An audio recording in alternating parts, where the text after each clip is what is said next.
If you want to find your purpose using your birth chart, you have to know a couple of things. First, you have to understand what purpose actually is because most people's understanding, especially in the Western world, is severely limited and really not at all what purpose actually is, at least from a spiritual perspective.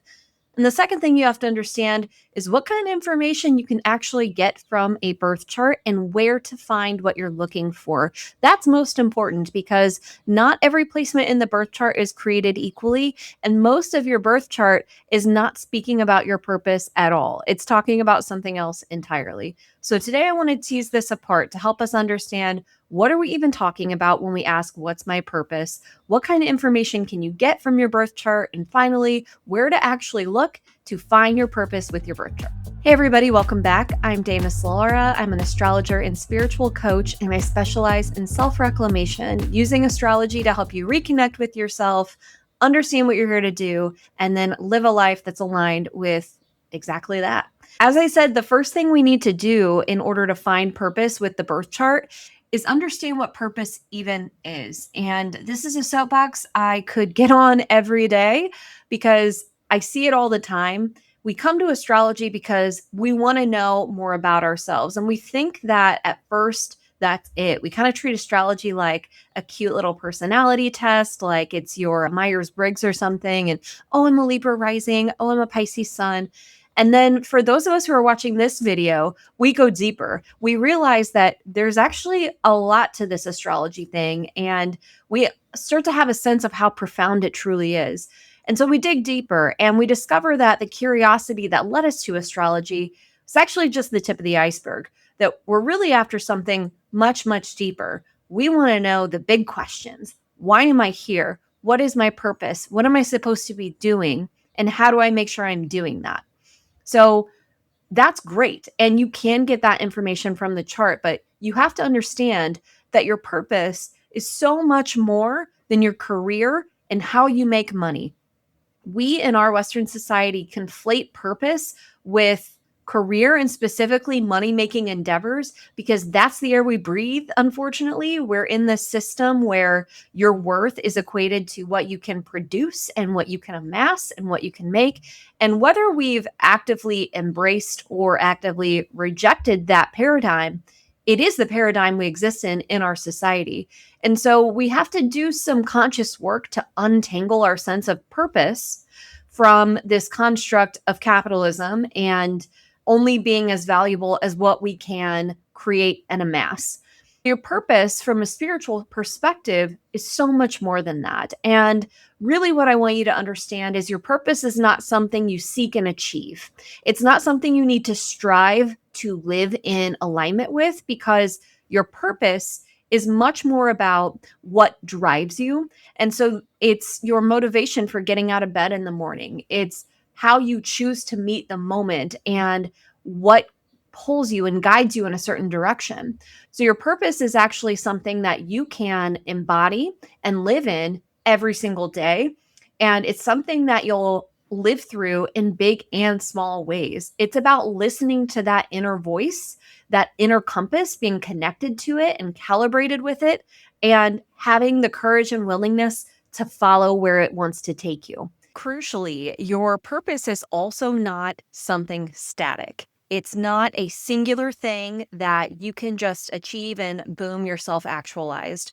And I know that when I say that, you're like, I don't know, maybe it feels obvious, but I think we treat the pursuit of living your purpose as if we have to work really hard to get there, number one. And number two, like it's a singular thing, like a gold medal or something that I could just reach out and grab and now I have it. And I really think your purpose changes over the course of your life. That, when you're young, you're not really in a position to be living in your purpose. You're having formative experiences that shape your worldview. We're experiencing things that are shaping who we're going to be. And they are shaping what we are called to do. So they're setting us up to live in our purpose, in other words. And often that comes through making meaning or alchemizing in some way the hard things we went through. Like if you experienced abandonment as a child on any level, it doesn't have to be extreme, but maybe it was.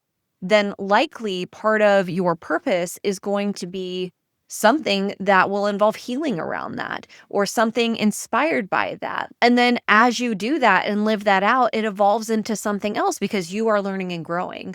So your purpose is always about orienting you toward growth. It's always about helping you become the person you came to earth to be. It's a spiritual thing in nature. It's not material. So your purpose can't be your job, although you could live your purpose through what you do at your job. Like the job itself is not the purpose. It's what you're doing at the job. It's the experience of being at the job and what that's doing to you. So in order to live your purpose, you have to, number one, be present, because that is the only way you can connect with it is by being here and now. It's the only place you can be. And if you're thinking about your purpose as something you obtain in the future, you are setting yourself up to never be able to access it right now.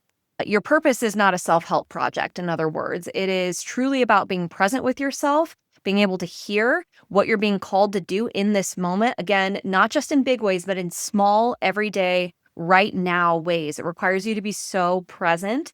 And so it's not something you have to work hard to do. It's not something that lives in the future. It's something you can access right now by simply being able to listen and tune into yourself. So your purpose is not a direction that you're moving toward or a mountain to climb or ascend. It's about daily devotion to what you feel called and compelled to do. Which brings us to the natal chart or the birth chart. How do we find this in the birth chart? You have to understand that the information you're getting from your birth chart primarily is about the context of your life. Now, this is confusing for people because if you're more so familiar with the modern astrology framework, it's mostly psychological. It's mostly about, oh, your Mercury is about how you think or how you communicate. When in actuality, it can be that, but it's also about the environment. For example, if you're a Gemini rising, Mercury rules your first house and it also rules your fourth house, Virgo. And what that means is Mercury tells us about the context of your identity, your character, that's first house stuff. And it also tells us about your fourth house, your home, your family, your roots, where you come from. And so your birth chart is not just telling you your psychology, it's also telling you quite a bit about the environment that you find yourself in. And the environment you find yourself in is completely different from your purpose. We just define purpose as this inner drive and following the pull that you feel from your inner compass rather than achieving some external marker of success. So if you're looking at your birth chart and trying to find a point or a place or a planet that tells you what you're driven to do, the best place to look would be the sun. But even the sun doesn't really represent that. The sun represents father figures. It represents the house that it occupies in your chart. So it's wherever Leo is in your chart, it represents the house topics there. It does represent the themes of your life and what you feel driven or called to do. But there's actually a better point for us to look at. And I'm calling it a point, not a planet, because what I'm talking about is a mathematical point called the lot of spirit. The lot of spirit literally shows you your purpose, what you feel called and drawn to do in this life. So, in order to explain this concept, let me back up a little bit. We talked about how the chart primarily shows the context of your life. It also shows your psychology, and really it shows both because as within, so without. The reason you feel or think or believe or value anything has to do with the environment that you grow up in. If you have Venus and Taurus and you really value gardening, I can guarantee that was a thing in your life at some point, that there's some kind of environment that you were in that made you really love working with the land. But if we want to get deeper into specifically what do I feel called to do in this life, where am I going to be drawn toward, we need to look at the lot of spirit. This was a tool or a technique that ancient astrologers created because they recognized that the chart shows the context, but there wasn't a way to distinguish what you have control over and what you don't have control over. In other words, they understood that there are things that happen to you that are totally outside of your control. And you also have agency. You have a choice in how you respond. So these astrologers wanted a way to see where is the distinction? Where can we see the circumstances and that which befalls people that they can't control? And where can we see agency and choice and what people are really driven to do of their own free will? The lots come from the concept of allotment, that you're allotted a certain fate and that you're also allotted a certain destiny, a certain kind of experience, a life experience that you are here to live out, that in fact you chose to live out. In the myth of which is in Plato's Republic, there's an explanation about what happens to souls before they are born again. The souls get a lot, they get a number essentially, and that number tells them when they're going to get to choose the life that they're about to be incarnated into. So the fact of getting the lot is totally up to chance. Whatever lot you get, it's just luck of the draw. And so that represents the fact that there are circumstances that befall us. There are things that are outside of our control. But then once it's your turn, once your number is up or your lot is called, you get to choose which life you embody, which life you are going to live in this next lifetime that you're about to embark upon. And that's where free will comes into play. Now, when you choose your life in this myth, you're also given a daimon. The daimon in the ancient world is likened to a couple of different things. First, an inner compass, this kind of pull that you sense inside of you, your intuition helps you feel into the best next step for yourself, the right course of action, and what you just know you need to do. The daimon was also likened to a spirit guide or a guardian angel. So it was seen as both an internal experience and an external experience, like an actual spirit that's helping guide you along the path that you chose for your life. And so the daimon really represents your spiritual purpose, what you came here to do and live out. And the lot of spirit, this point in your chart that I'm going to talk a little bit more about right now, is what shows us your daimon, your purpose, your path, what you feel called and compelled to do. Now, a little bit more about the lot of fortune and the lot of spirit. These are points, mathematical points in your chart that are calculated using the distance between the luminaries and then adding that distance to your ascendant. And the way that it's calculated depends on if you were born in the day or the night. This is some deeper technical information that I don't want to go too deep on, but I'm telling you about how it's calculated, even though your software is going to do it for you, because I want you to understand that this is an extremely personal placement in your chart. Let's say you and I were born on the same day and maybe even at the same time. It's very unlikely that we're going to be born in the same place too, unless maybe we're twins. But let's just say same day, same time, different location. Our ascendant degree is likely going to be different. Even though our distance between our luminaries would be the same because we were born at the same time, because our ascendant is different, our lot of spirit and our lot of fortune will be slightly different as well. And also consider the planets and the ascendant being involved here. The luminaries are two of the most important parts of your chart, the sun and the moon, and your ascendant degree is also extremely personal to you because that's the eastern horizon the moment you're born. That is actually what sets your entire birth chart. So the fact that we're calculating the lot of fortune and the lot of spirit using the luminaries and your ascendant just shows you how deeply personal these placements are. And in fact, they can show you things that you would not see looking at the planets alone. Now, before I jump into a chart example, there's two things I want to tell you. The first is that there are way more lots that you could explore. If this is a rabbit hole you're interested in diving into, I'm actually planning a webinar on June 8th talking about how the lots can be used in a self-reclamation process and a process of coming back home to yourself and embodying your purpose. So basically an applied way to use the lots. Stay tuned for that. That'll be June 8th. The registration will probably go up next week. But for now, what I want to do is show you how this works in action, because to follow up on the promise of the episode, how you find your purpose with your birth chart is by looking at the lot of spirit. But I think it's important to also look at the lot of fortune. Even though the lot of fortune is your fate, your circumstances, the cards you're dealt, and the lot of spirit is your drive, your willpower, your motivation, what you feel born and called to do, and how you play the cards you're dealt. I think it's important to look at both of them in tandem, because the lot of fortune was said to be the quote archetypal lot. It was the first lot that was created, and it's the template for all of the other lots.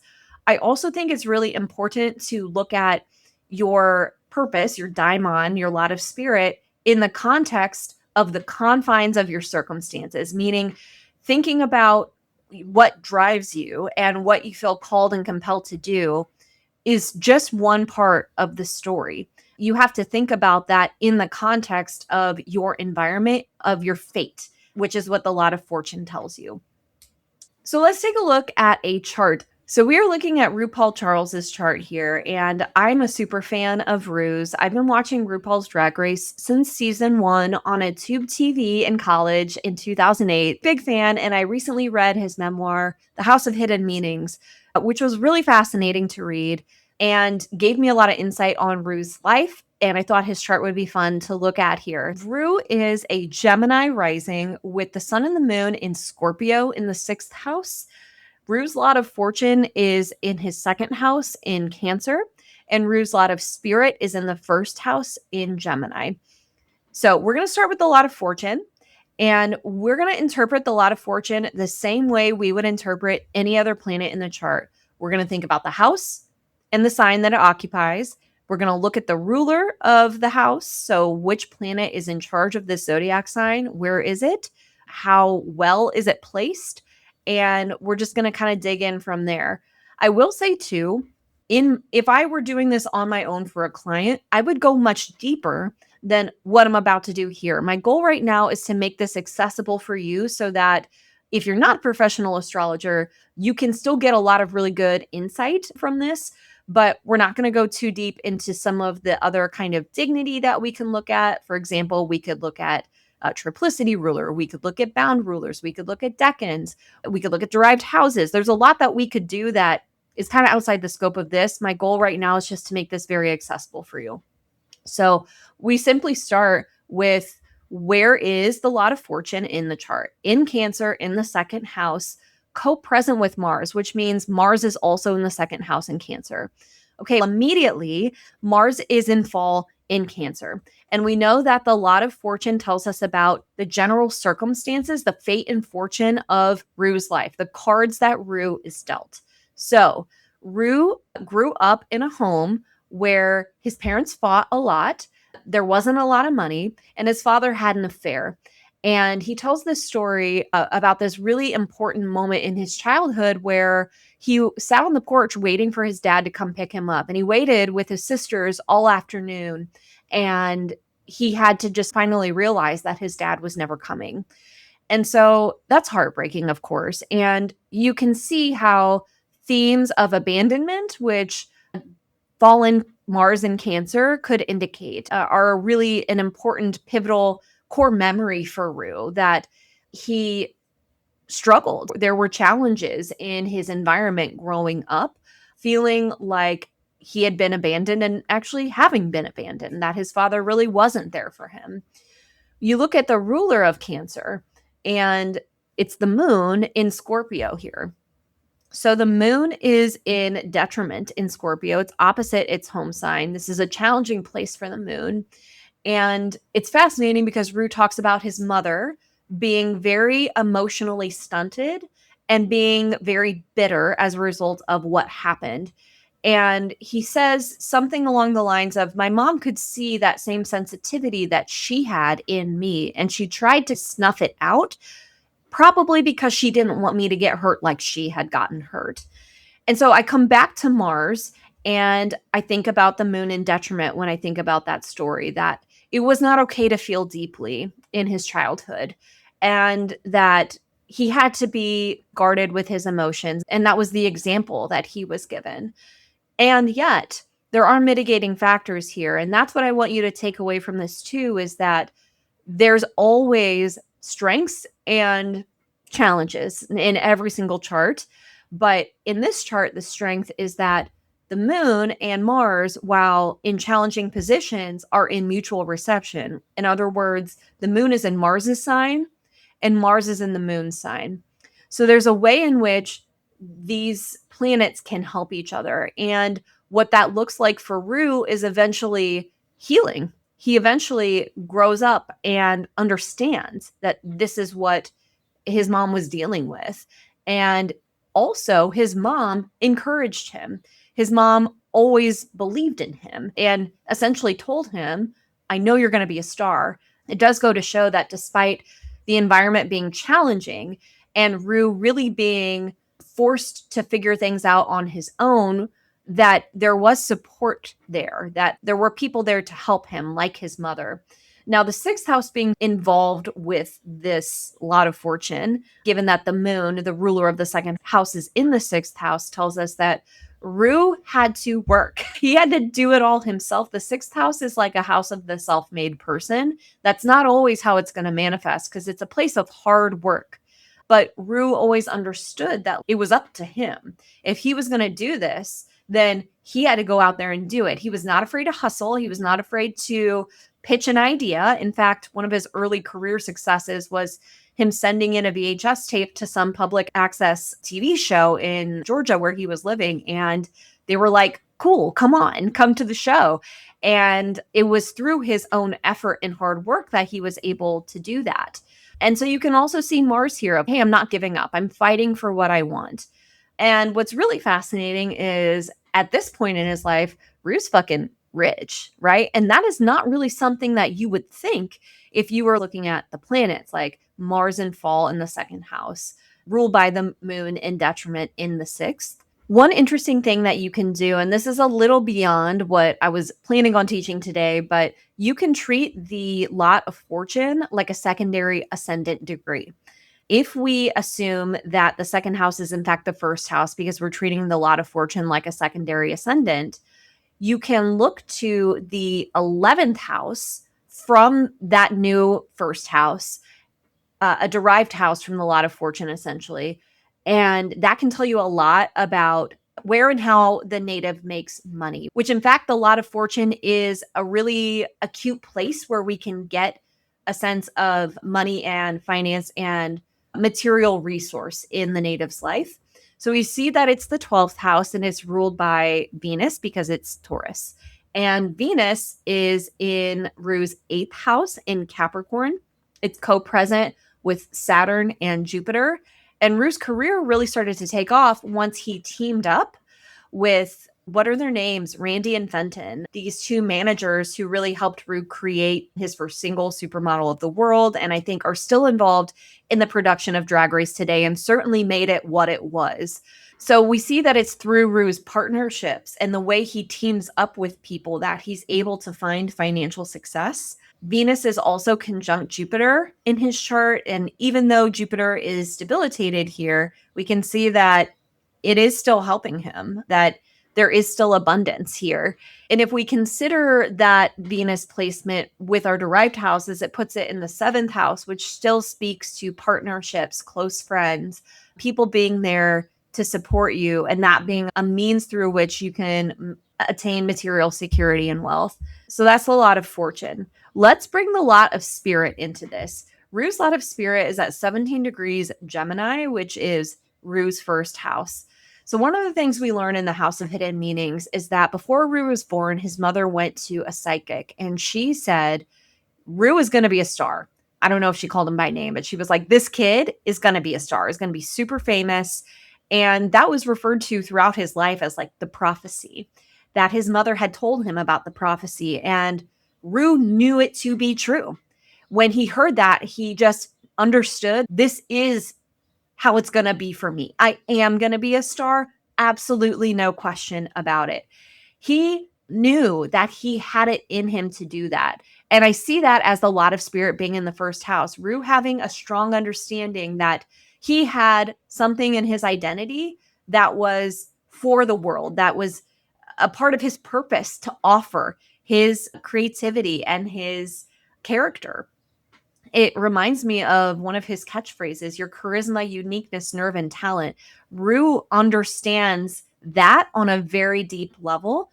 To try to delineate or interpret further, we would look to see, are there any other planets here? No, there are not. Who is the ruler of Gemini? Mercury. Mercury's in Rue's 6th house in Scorpio, conjunct Neptune. So this is giving playful, creative, imaginative, lover of games, of humor, of comedy, the trickster, the shapeshifter.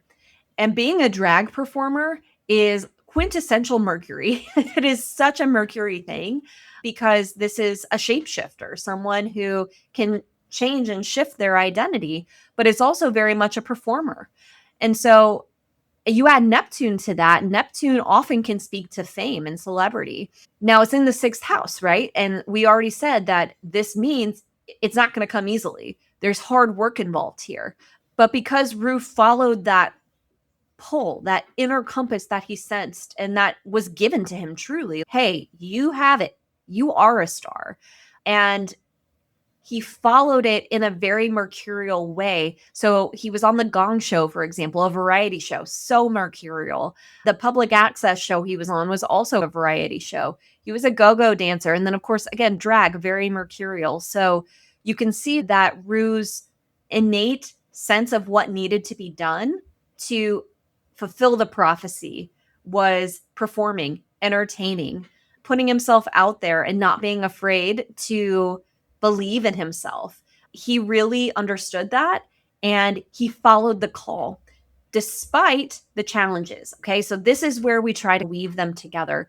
So we see that Rue's fate was challenging, that he grew up in an environment where he experienced some abandonment and he was certainly an outsider being a gay kid, right? He didn't have a lot of resources or money to work with, but he did have a strong conviction and he had a strong connection to his calling and his purpose. He knew that he was meant to share himself with the world, that his identity was a core part of who he came here to be. And that might sound a little confusing because we're talking about the first house, but embodying his sense of self to the fullest is his spiritual calling, is his spiritual purpose. And we can again take it to Mercury, take it to Neptune, because Neptune is conjunct Mercury here, that he is born to perform, to entertain, to bring people together. I think that's a Neptunian thing as well. And ultimately to share a message of healing. Because if you've ever watched Drag Race, that's so much about what the experience of the contestants is about.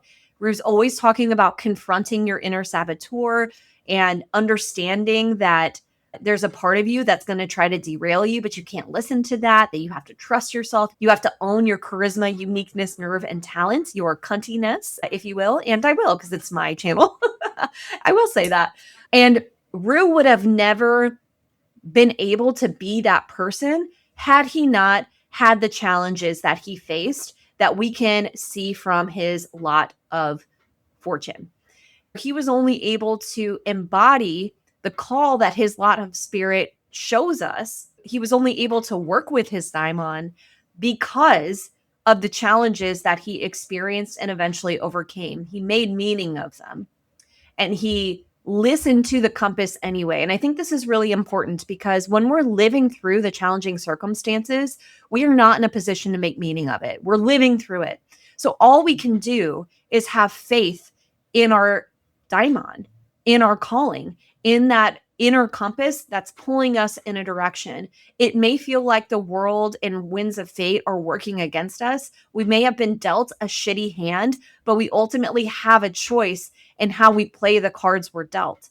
And RuPaul chose to get the fuck out of San Diego, where he felt like everything was lifeless. Really, I think he felt that fallen Mars and Cancer energy. I'm an outsider here. This is not going to work for me. I got to go somewhere where I'll belong. So he went to Georgia with his sister and he started playing the cards he was dealt, taking a chance on a random public access variety show, moving to New York with a friend because he knew that he would have better opportunities there. He just simply took the opportunities as they arose that he thought would get him closer to where he was being told to go. And so this is how we use the lot of fortune and the lot of spirit to, first of all, make sense of what has happened so far. That gives us the language to help us understand and recognize when our daimon comes knocking at the door, or in other modern terms, when our inner compass is pointing us in a direction, and knowing that's what's happening and trusting that if we follow that path, even if it feels like things are crazy and everything's working against us, that eventually it will work out. So I hope that this was helpful to you. Stay tuned for my webinar that's going to be opening up for registration within the next week. If you're interested in using astrology, particularly the lots, to deepen your connection to your purpose and more fully embody your purpose, you are going to want to come to this webinar, baby, because I am going to blow your mind with how we can take the information the lots give us and translate it into a practical path of spiritual embodiment. So I'm super excited for that. I'm super excited to hear how this lands for you. Leave your comments, anything you want me to go deeper on in a different video. Subscribe if you haven't already. You made it to the end of the video. I assume that you want to come back for more, so subscribe. And in the meantime, I hope you have a beautiful rest of your day, a beautiful week. I'll talk to you soon. Bye.